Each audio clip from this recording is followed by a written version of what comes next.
Welcome back to this video solution series. और आज हम आखिरी क्वेश्चन तक इस 2018 के पेपर के जा रहे होंगे। मतलब कि आज का ये जो 2018 का पेपर शुरू हुआ था वो आज ख़त्म हो जाएगा। उसकी आज अंतिम वीडियो आप देख रहे हैं। आई होप आगे की वीडियो जो 19-20 की होंगी वो इतनी स्लोली नहीं आएंगी जितनी मतलब धीरे धीरे ये वाली सारी वीडियोस आई थी। वीडियो में तुम्हें 10 से 15 क्वेश्चंस आराम से दिख रहे होंगे उन वीडियोस में। तो आगे की चिंता नहीं है, वो बहुत स्पीड में निकलेगा। आई थिंक हम होप कर रहे हैं कि 15 तारीख तक आपकी जितनी भी वीडियोस हैं वो सारी ख़त्म कर दी जाएंगी। और इसी के साथ आज जैसा कि लास्ट वीडियो है तो हम एक सरप्राइज़ लेके आए हैं आपके लिए। और सरप्राइज़ ये है कि जो आज का हमारा पहला ही क्वेश्चन है जो कि है ये,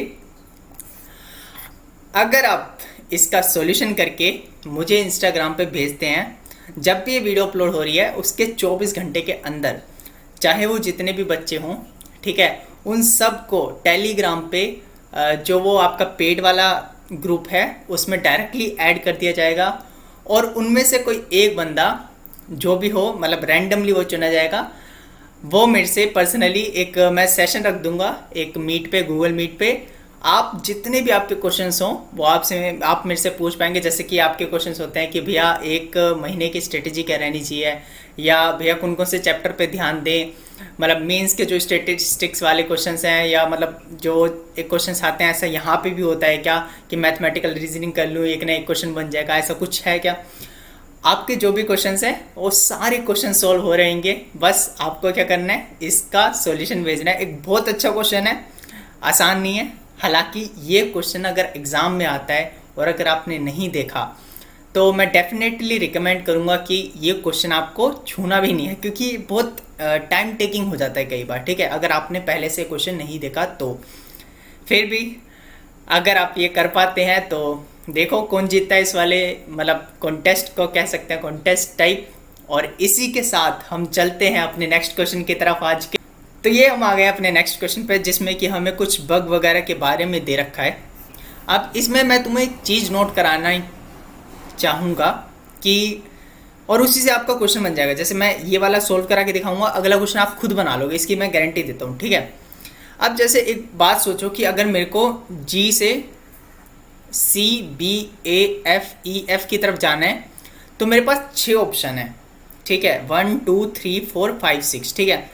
तो मेरी प्रोबेबिलिटी क्या होगी, 1/6 अगर मैं जी से बाकी किसी साइड जा रहा हूँ, क्योंकि एडजेसेंट साइड जा सकता हूँ मैं, ठीक है। अब मैं इससे पहले इसे एक्सप्लेन करूँ, मैं एक और चीज़ तुम्हें बताना चाहूँगा कि मतलब काफ़ी लोग कहते हैं कि भैया ये जो क्वेश्चन होता है वो छोटा होता है, या भैया हमें समझ नहीं आया, या आप डायरेक्ट आंसर बताना चालू कर देते हो। एक काम क्या करो, पहले से आप एक बार इन्हें ट्राई कर लिया करो। ऐसा नहीं कि डायरेक्ट आप आंसर देख रहे हो। एक बार क्वेश्चन पेपर को डाउनलोड करो। अगर आपको क्वेश्चन पेपर डाउनलोड करने हैं तो 2018, 19, 20 की जो भी एनालिसिस वाली वीडियोस थी उनके डिस्क्रिप्शन में 2018, 19, 20 के क्वेश्चन पेपर अवेलेबल हैं। वहाँ से जा कर के आप उनको डाउनलोड कर लीजिए और किसी क्वेश्चन का आंसर देखने से पहले एक बार खुद भी ट्राई कर लिया करो, ठीक है, तो वो बेटर रहेगा। तो आई होप मैं यही सोच के मतलब आगे बढ़ता हूँ कि आप क्वेश्चन कम से कम पढ़ के आते हैं, ठीक है। तो इसलिए मैं डायरेक्टली आंसर स्टार्ट करता हूँ। जहाँ आप क्वेश्चन में अटक रहे हैं वहाँ पे आकर के वीडियो देखो, ठीक है। तो इसी के साथ हम इस क्वेश्चन पे चलते हैं। तो मतलब अगर हम जी से किसी एडजेसेंट में जा रहे हैं तो मतलब मैं जा सकता हूँ सी पे, बी पे, ए पे, एफ पे, ई पे, डी पे। तो मेरे पास 6 चॉइसेस है। इट मीन्स कि जी से मेरे को एडजेसेंट पे जाने की प्रोबेबिलिटी 1/6 है। अगर मेरे को बी पे जाना है या सी पे जाना है एडजस्ट। अगर मैं सी पे खड़ा हूँ, सोचो कि सी पे खड़ा हूँ, अब मेरे को किसी एडजेसेंट पे जाना है, मान लो मेरे को बी पे जाना है, तो उसकी प्रोबेबिलिटी 1/6 नहीं है, क्योंकि उसके एडजेसेंट कौन कौन पढ़ सकते हैं, एक तो बी पढ़ सकता है, एक जी पढ़ सकता है, एक डी पढ़ सकता है, ठीक है। तो 3 पढ़ सकते हैं। तो इट मीन्स उसकी प्रोबेबिलिटी 1/3 रहने वाली है। एक और चीज़ तुम्हें ध्यान दिलाता हूँ कि जब तुम एक आंसर निकाल रहे होगे तो तुम जब जी से सी जा रहे होगे और जब सी से जी आ रहे होगे, तुम क्या करोगे, उसको ना एक ही चीज़ मान लोगे, एक ही प्रोबेबिलिटी ले लोगे। जैसे कि 1/6 ले ली तुमने, तो ऐसा नहीं है। जब तुम जी से सी की तरफ जा रहे हो तब 1/6 प्रोबेबिलिटी जरूर है, लेकिन सी से जब तुम जी की तरफ आओगे तो तुम्हारे पास सी से जब तुम जी की तरफ आ रहे हो तो 3 ही तो ऑप्शन थे। या तो तुम बी पे जा सकते थे, या तुम डी पे जा सकते थे, या जी पे जा सकते थे। तुम्हारे पास 3 ही ऑप्शन अवेलेबल थे, ठीक है। तो वहाँ पे प्रोबेबिलिटी 1/3 थी। इट मीन्स कि जी से सी जाना और सी से जी जाना, इट्स अ डिफरेंट थिंग, ठीक है। इसकी अलग अलग प्रोबेबिलिटी होने वाली है। इसी के साथ हम इस क्वेश्चन पे चलते हैं। If the bug starts from the point G, the probability of reaching A in 2 moves or less. तो अगर मेरे को 2 मूव और लेस में जाना है तो मेरे पास एक चांस ये भी है कि मैं एक मतलब मूव में भी जा सकता हूँ। तो अगर मेरे को जी से ए की तरफ एक मूव में जाना है तो उसकी प्रोबेबिलिटी क्या होने वाली है 1/6, ठीक है।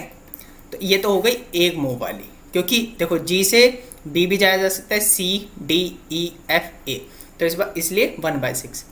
अगर मेरे को 2 मूव्स के ज़रिए जाना है तो एक तो मेरा मूव हो सकता है कि मैं जी से बी की तरफ जाऊँ देन ए जाऊँ, और दूसरा मेरा मूव हो सकता है कि मैं जी से एफ की तरफ जाऊँ देन ए की तरफ जाऊँ। तो जी से बी जाने का जो होने वाला है वो रहने वाली है 1/6, और बी से ए आने की कितनी होने वाली है, सोचो कि बी से या तो मैं सी जा सकता हूँ या जी जा सकता हूँ या ए जा सकता हूँ, इट मीन्स 1/3। तो 1/6 इंटू 1/3 प्रोबेबिलिटी जो होने वाली है इधर से होने वाली है, ठीक है। अगर मेरे को जी एफ ए वाला रूट फॉलो करना पड़े तो जी से एफ जाने की हो सकती है 1/6, एफ से ए जाने की हो सकती है 1/3, ठीक है। तो ये एक तरीके से 2 टाइम 1/6 टाइम्स 1/3 हो जाएगा, तो वो कितना आ जाएगा 1/9, यही आएगा ना, ठीक है। तो आ गया 1/9। अब 1/9 में अगर 1/6 को हम प्लस करें तो वो कितना आएगा 18, 3 + 2 विच इज़ 5/18। अब ये शायद आपको दिखा नहीं होगा, मैं दोबारा से कर देता हूँ। 1/6 और 1/9 को आपको प्लस करना है, ठीक है। 1/6 + 1/9 तो ये हो जाएगा 18, 3 + 2 हो जाएगा 5/18, ठीक है, which is the correct answer of this question. और इसी के साथ मैं होप करता हूँ कि आपको ये क्वेश्चन का जो कॉन्सेप्ट है वो समझ आ गया होगा, ठीक है, कि किस तरीके से आपको चलना है। और आई होप कि नेक्स्ट क्वेश्चन आप इसका खुद कर पाओगे, आपको कोई प्रॉब्लम नहीं होगी, क्योंकि आपको ये क्वेश्चन समझ आ चुका है, जो कॉन्सेप्ट था इसके पीछे वो आपको समझ आ चुका है। इसी के साथ हम उस क्वेश्चन को स्किप करके उसके नेक्स्ट क्वेश्चन की तरफ चलते हैं।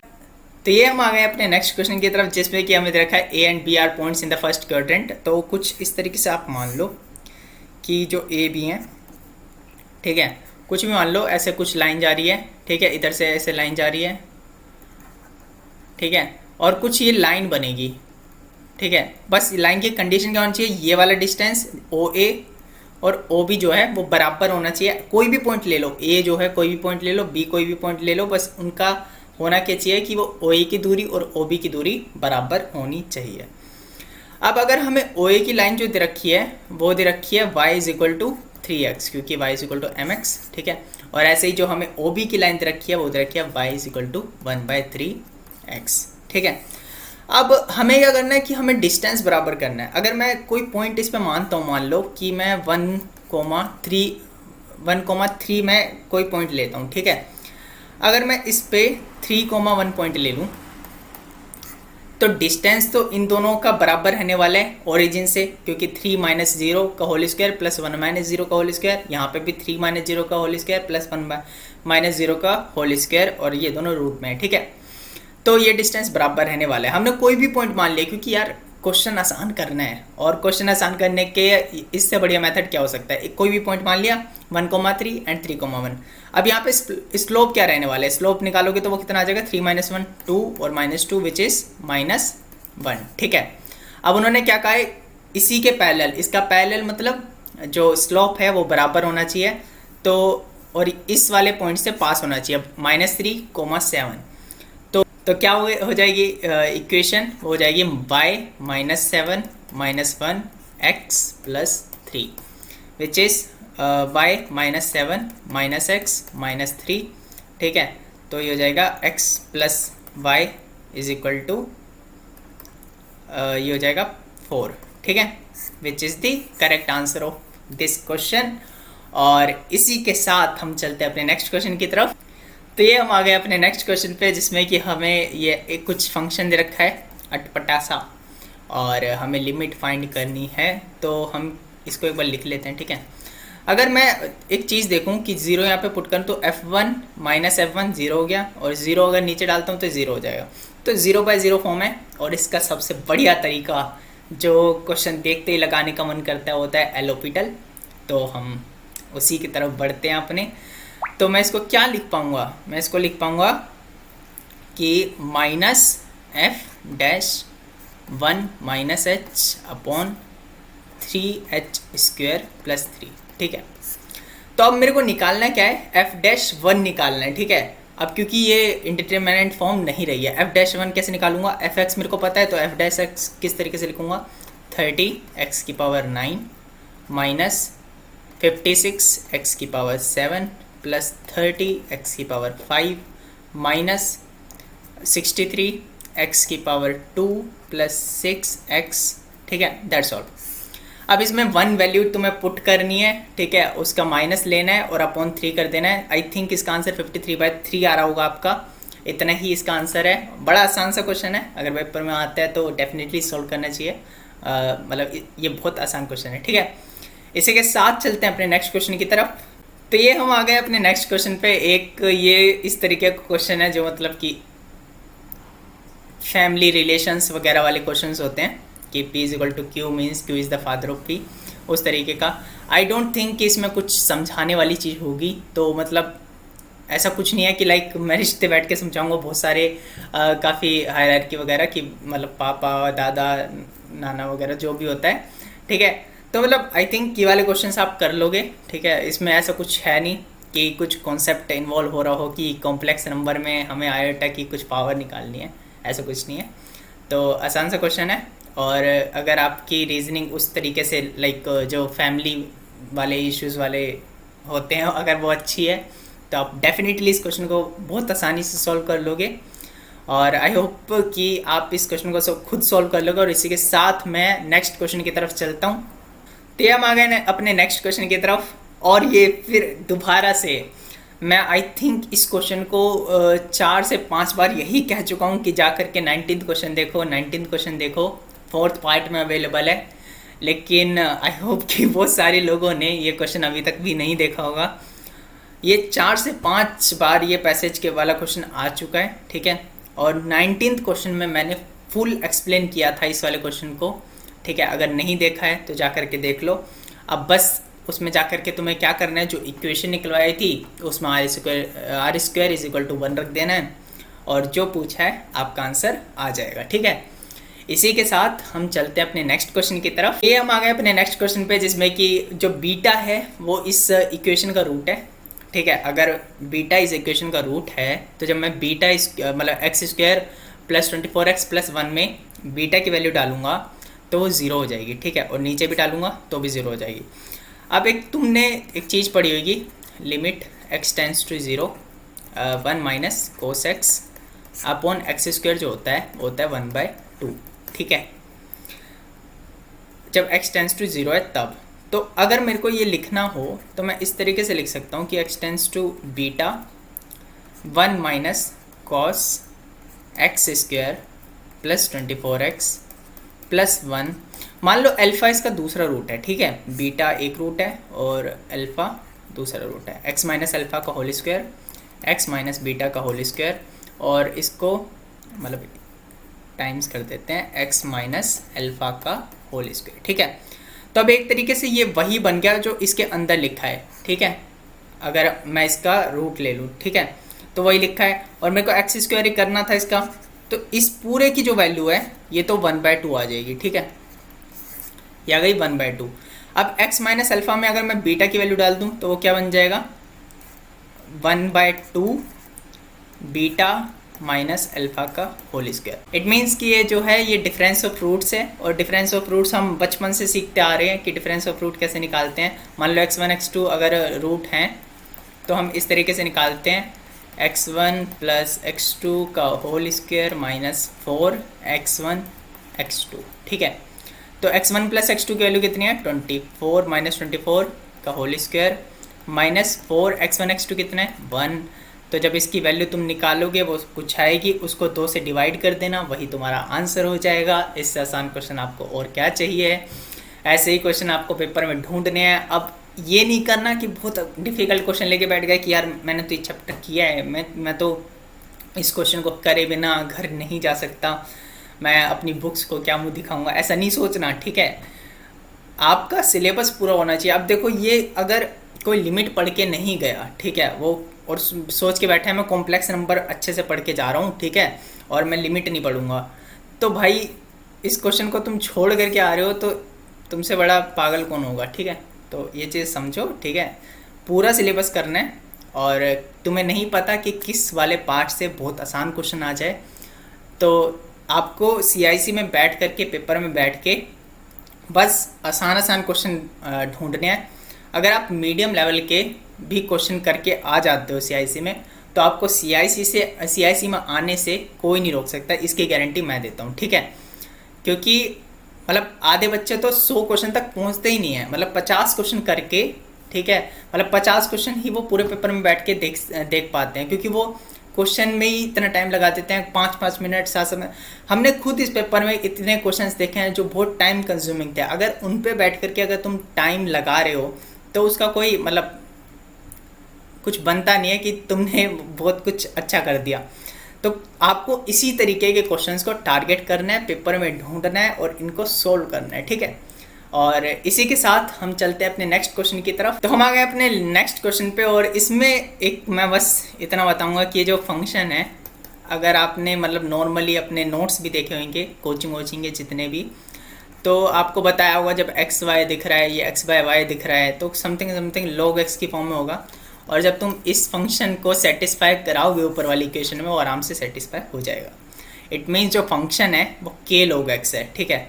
अब k log x में f1 की वैल्यू दे रखी है, f'5 की वैल्यू दे रखी है, तो यहाँ से तुम्हारी जो ये वैल्यूज़ हैं वो आ जाएंगी, और तुम्हें बताना क्या है, f'5 वही बताना है, वही बता देना। That's all for this question. और इसी के साथ हम चलते हैं अपने नेक्स्ट क्वेश्चन की तरफ। हम आ गए अपने नेक्स्ट क्वेश्चन पे, और इसमें हमें क्या दे रखा है कि जो f(x) है that is defined in 0 to 1, ठीक है। तो domain of definition of f sin x, तो इसमें हमें कुछ नहीं करना, हमें क्या करना है कि sin x जो है वो लाया करना चाहिए 0 से 1 के बीच में, ठीक है। तो sin x का अगर हम ग्राफ देखें तो कुछ इस तरीके का होता है, कुछ बनाता रहो, ठीक है, कुछ इस तरीके का होता है, ठीक है।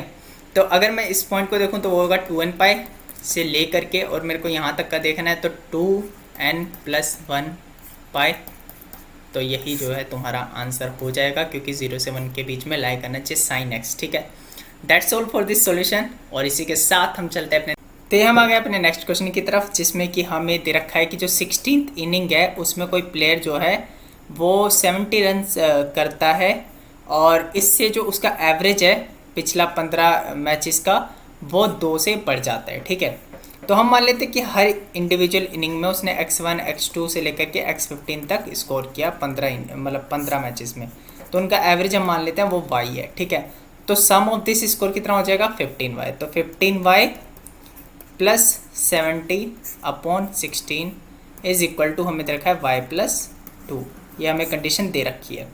अब यहाँ से अगर मैं लिखूँ तो 15y + 70 is equal to 16y + 32 आ जाएगा, और यहाँ से जो हमारी y की वैल्यू है वो आ जाएगी 38।